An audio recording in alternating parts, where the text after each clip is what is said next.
Welcome to the Franklin Planner podcast. I'm your host, George Wright III, and this is the podcast where we give you the strategies, tools, and resources to lead your team and create your best life. And today's episode is all about conquering overwhelm, because let's face it, we're all juggling more than ever before.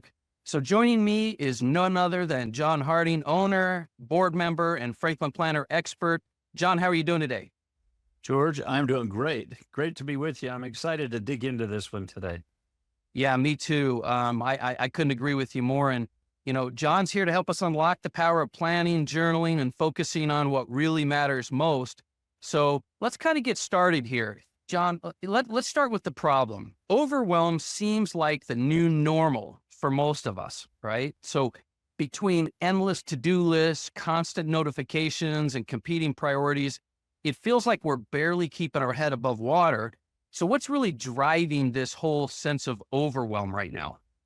Let me give you a little background. I thought as we were planning this today that I'd just go and give you some definitions. So when you hear that term, you may know it, but many people don't. They might think overwhelming. But let me give you some definition.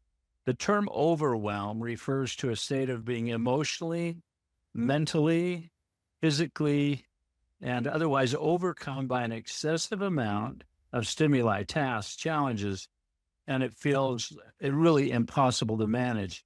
It often results in feelings of helplessness, stress, and anxiety. That's a pretty heavy load, isn't it? Oh, yeah. Yeah. And that's what most people are feeling, is that heaviness, right? Yeah.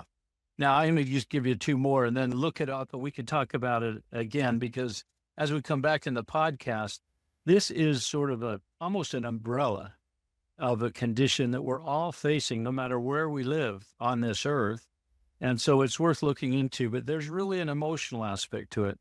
There's a physical aspect, and there's a lot to it. Overwhelm is a pervasive kind of problem. It's driven by three major factors in most cases. First is a lack of clarity. So people don't have a clear sense of what truly matters to them and who matters to them. Second is a sense of overcommitment. We, at least in our Western society, we live in a culture where we're used to saying yes. And it could be at work, it could be at home, it could be in the community. And so we get ourselves into a lot going on in our lives. And the third is a huge thing that maybe the last 20 years has come about, but it's a constant barrage of digital stimuli, or over amount of information and decisions. So those would be three major reasons. I think most can relate to all of those things because, lack of clarity definitely is going to make people feel overwhelmed. And I know for a fact, most of the entrepreneurs that I talk to, especially leaders even, they're overcommitting. They're spending way too much time on things maybe they shouldn't be doing, that aren't important, maybe not even urgent, but not even important, the distractions as well. But it sounds like to me you're saying, and in our conversations, we've talked about this, the solution isn't just in managing your time. It's got to be more about what are your priorities? What is your focus? How do you create that clarity? So how do you address that? No, you're right. So it's about managing your priorities, and as you said, your focus. It's not just a scheduling thing, right? It's a knowing where you're headed and how to get there. Here's some of the digital damage. I just want to go a little deeper on this, and then let's get into some solutions. The decision-making overload, if you study the brain and what's happening, we have so many decisions we're making because of the digital technology. And you think about it, that digital technology, as powerful as it is for good things, it really has no respect for your priorities. It wants your attention now. So it's designed to do that. That increases stress level.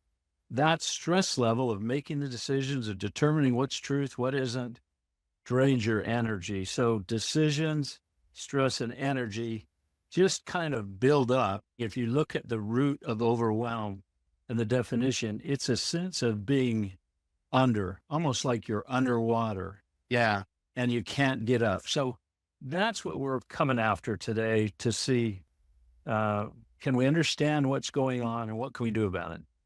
I'm glad you mentioned that, because I think most people need to understand that you've got to really dissect the problem before you can find a solution.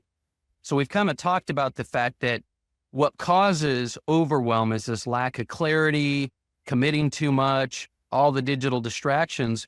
But what people are dealing with is overload, decision overload. It's not just about time management, it's about being intentional. So let's kind of shift gears and go into the solution that you and I have kind of talked about. This is this idea of, aligning your life with what matters. So talk about that for a minute. And also, if you wouldn't mind, maybe even tying that into how does the Franklin Planner help someone to deal with overwhelm to create clarity and focus? Because having a tool or a resource does actually give you kind of a crutch, a little extra to help you. So can you wrap that stuff together and give us some ideas? What do we do to deal with this overwhelm? Yeah, no, I'd love to. And think of this, the Franklin Planner, started by Hiram Smith and greatly strengthened as well by Stephen Covey, is kind of a 40-year, 15 million people thing. So I kind of want to give you a summary from those people that work, on their individual lives as well as what they would say in their corporate lives too. John, as a reminder, just so people understand, the reason we set this podcast up is we want to give you tools, but there are timeless principles you could tie together. So I really appreciate you saying that, because if you can kind of walk us through those steps and those principles as well as the tool, that would be awesome. Well, thank you. So think of a mindset and think of a set of strategies and then some tools in the Franklin Planner system. But let me just speak to the actions as to where people have broken through and dealt with overwhelm. And the first is to truly define who matters to you and what matters to you. Often we hear this stated and these might feel like a little bit of a corporate word or a company or a team, vision, mission, values, and goals. You could also just say, hey, who do you want to be? And where do you want to go? So think of number one as being very clear about who you want to be, what life you want to create, what you want your team to do if you're a leader. Second, think of daily and weekly actions that you can do to deal with overwhelm and to create and accomplish your life. Some people have said, I do calendaring on my phone. And at times, I think we and others in this industry might have said, hey, it's more than just a calendar. The way our lives are lived with day and night and week is this unbelievable structure that is so powerful of how to organize your life and your goals and how to step out it line upon line. So I just want to say the second point is to structure your goals around that first point, who you want to be and where you want to go. And the third point is really kind of a breakthrough in technology. And I'm going to do a little bit of a twist on this for you. Handwriting, using paper, writing with your hand will show the research is dramatic, that it's a boost to the brain and it taps into the greatness, the intelligence within us and really kind of pushes away all the interruptions and lets us do deep work. So know who you are, take each day and week very intentionally and write down, think about, and draw on the inspiration within you. That's a great foundation. The more you and I have talked over the last year or so, it's something that I've brought into my day to day because I've recognized that I might be prioritizing my day and managing my time. But the more that I start my day, week, year, especially going into the end of the year with who matters most, what matters most, and then take that into my daily, weekly planning, but still incorporate the handwritten, engaging the brain type deal, because I think most people are on autopilot, that definitely creates this sense of being intentional. How does the principles that Stephen Covey's 7 habits fit into this? And how do those get added to this foundation that you've set up to help us deal with the overwhelm? That's an interesting question. When you say Stephen Covey, Dr. Stephen R. Covey, if you read his book, which is like #1 bestseller, it's about powerful lessons in personal change to grow and to be effective. But he spends so much time before he ever introduces the 7 habits, setting up really taking charge of your life and tapping into or using self-evident principles to guide your life. So keep that in mind. All 7 habits are just so effectively lived through the use of the Franklin Planner and journal system. Remember that it's a mindset, it's a set of strategies. It's actually almost a momentum when you use the planner. Let me just highlight the first 3. And this is what Dr. Covey calls the private victory, really mastering yourself. And he Yeah. talks about a maturity continuum that goes from being dependent to independent to interdependent as you advance in knowing where you're headed and then working well with others. If you're listening to this, this goes straight to your personal sense of overwhelm, right? If you're overwhelmed, your private victory is where you need to start. So I love that you're going to do that. So yeah, let's cover those first 3 habits. Right. And we're kind of keeping in mind today, like what problem are we attacking or what set of problems? So you have this sense that you're being overwhelmed or being pushed down and under. And when you break through to daylight and just oxygen, right? If you're underwater, habit number 1, be proactive, which is to truly take responsibility for your actions and your life. You can do it. You have that power. Habit number 2, begin with the end in mind, which is to define who you are, where you want to go, what your goals are. And habit number 3 is to put first things first.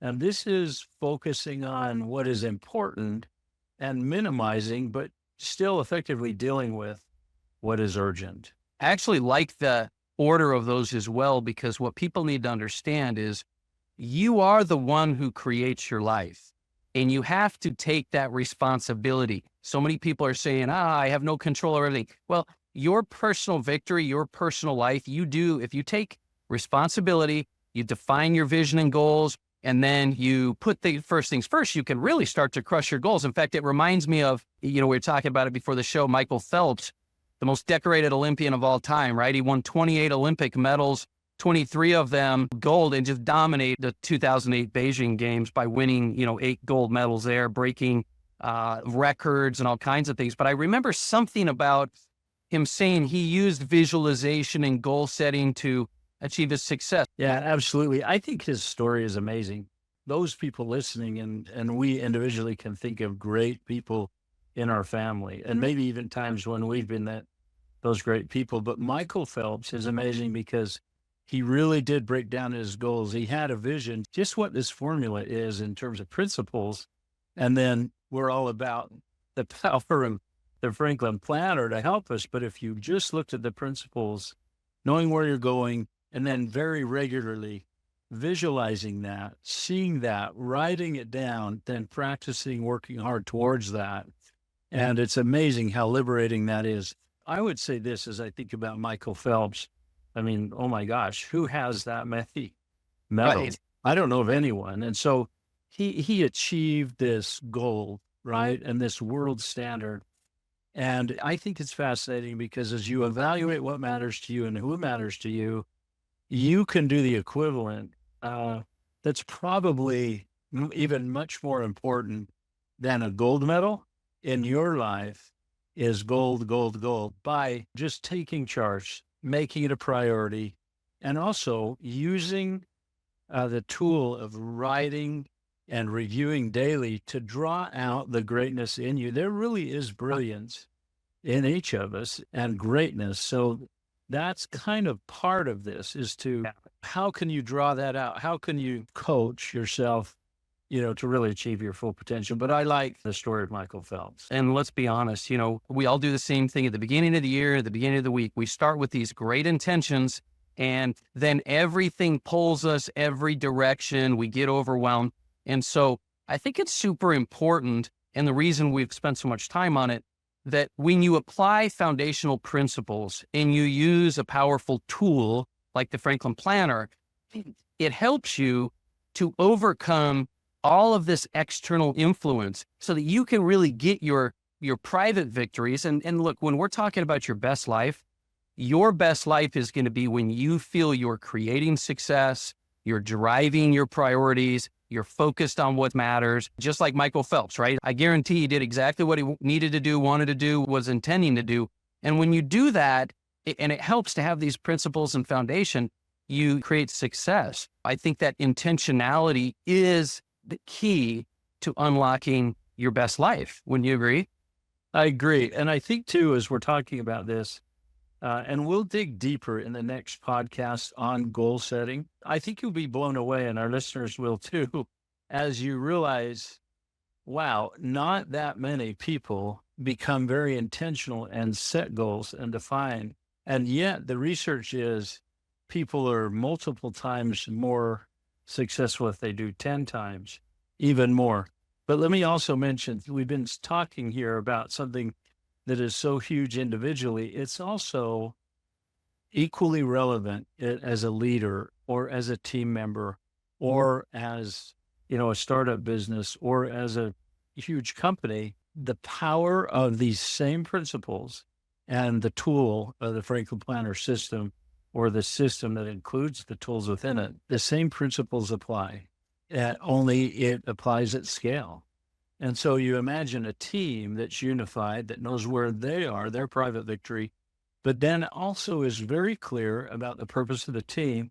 And on a daily, weekly basis, they're writing down, they're drawing on the brilliance of each other, and they're unified. And that's really, in this 40 years, much of the way that we were able to help individuals came through an organizational setting where leaders said, we want to climb this mountain and we need to work together. So just think, powerful in both settings. And most of us, travel in and out of both settings on a daily basis. Well, most of us spend most of our life in the team. At the end of the day, Sure. you can have as many private victories as you want, but if you don't apply those principles, but you're right, they apply them both. And it's like anything else. I've said it many times, on my podcast. It's, how you do anything is how you do everything. So if you are an intentional person and you always prioritize, and you try to at least prioritize what's most important, who's most important, you have a foundation, you've got some tools to guide you, that's going to extend into your business as well. So listen, John, I know we don't have a lot of time, but there's one topic that I really wanted to dig into for a second, because I've often wondered this, and I know you said the research supports it, but I want to just talk for a second about this idea of why use paper, planner system, journaling versus digital. Because if you're trying to be more productive, and we've already talked about digital is part of your overwhelm, and so we know that's part of the problem, help someone listening to this to understand a little bit more as to why you're saying, and science is saying, that you've got to incorporate this idea of pen and paper. Does that make sense? I mean, could you kind of address that for a minute? I will. And as I do, think of this, that a lot of that came about as you went from one technology to another. As digital technology came along, people kind of left the paper. Now, some of our generations that are well into our workplace now never really saw, right? Paper. Yeah, paper planner or how we did that. But think of that for a minute. The stated benefit in many cases was, hey, it's so fast. I don't need to do this. I don't need to do that.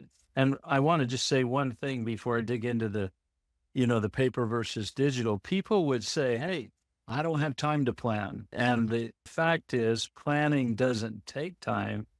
It saves time. I mean, it saves. I agree. Of wasted time. So just and John, I want to just mention one other thing.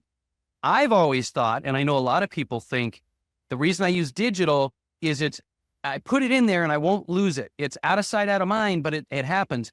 But the problem with out of sight, out of mind is you're not being intentional, number one. And number two, when you take stuff off your plate, other stuff just fills in on it. So you're actually not you're getting more overwhelmed. So I think you're 100% right on that. So yeah, let's go. Tell me your thoughts on the ideas behind using paper, a journal, and planner.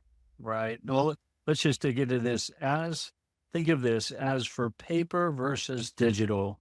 Research shows that handwriting, using paper, putting pen to paper, engages the brain in unique ways. And so you think of the incredible potential within each of us. A lot of that comes from our heart, our inspiration, and through our brain. And if you want to be immediately smarter, make sure that writing down, meditating, planning, and seeking inspiration about who you want to be, what you want to do to help others. So here's a quick list. And as you might imagine, in another podcast, we'll dig deep on this. But these are powerful. Number one, it improves memory and retention. Two, it boosts creativity. It reduces stress, and it increases goal achievement. Now, there's quite a bit about the chemicals in the brain and the systems within the brain and how they work that taps into deeper thought, more creative thought. This is a quick list. Paper planners don't distract you like digital notifications. Yeah. And also a cool one that sometimes we say, as you think about your identity potentially being stolen or whatever happens to your technology, the planner cannot be hacked. Anyway, it's kind of cool. No, I think that's good. I mean, not that maybe. obviously, that's a safety protocol, right? But I think that it is important for people to really hear us when we say science has proven. I mean, these are real facts that improve memory, creativity, reduce stress, increase goal achievement. That's all real stuff. And that's pretty powerful for leaders too, right? Because having this idea of written commitments and things like that, that builds trust and accountability, doesn't it? It does. When you can write it down, in essence, you're doing what Ed Batista at Stanford has done a course on in a lot of studies. You're doing self-coaching. You have the ability to stand back, to write down, to think about it, and then improve it. There's another thing that happens that we will give you more stats on in the goal setting podcast. But when you write a goal down and you put that in writing, your brain actually immediately begins to solve for that, immediately begins to find and use resources for how to bring about that inspired goal that it also helped you come up with. There's just a lot there, so much that you can't do any other way. Well, and you can't multitask when you're writing. So if for no other reason than it creates a focus for you in your mind, I think that's a pretty powerful thing to talk about. So, all right. So we're kind of running out of time here. So let's kind of do a few takeaways. We've learned a little bit about what causes the overwhelm. We've got some foundation and principles and tools to be able to help people deal with overwhelm. Obviously, the biggest strategy we could talk about is this idea of, writing. But if you could leave our listeners with any main key takeaway, what would it be? I would say to take control of your life and to hit this, this environment we live in of overwhelm head on. And as you do it, I think what you'll feel, there's nothing quite as inspiring, quite as energizing as really dreaming about who you can be and what you can do to help and be with those that matter most to you. And so whether you're an individual kind of thinking just personally about that private victory, or whether you're a leader of teams, you have the ability to not only tap into the greatness in you, but also, to scale that, to tap into the greatness of those around you. And really, the Franklin Planner is meant to be a powerful system to anchor you in that and really to enable you to lead your life and create your greatest team and life. Yes. Thank you, John. I appreciate that. And I think people will realize that when they incorporate this into their daily rituals, their daily life, they won't have to think about it. It'll be a system that they'll be able to just follow and grow with. And so, to our listeners, I'd love to invite you to check out FranklinPlanner.com to find the tools that you can use, fit your needs to create your best life. And, also, if you've enjoyed today's episode, make sure that you smash that subscribe and share button. Don't miss any of our episodes. Leave us a review. We want to hear from you. We want to know what you're working on and what your challenges are. And remember that, your path to clarity and overcoming this sense of overwhelm, it all starts with a single step. And hopefully we've given you some ideas to inspire and motivate you to do that. So once again, appreciate you being with us. Have an amazing day, and we'll talk with you on the next episode.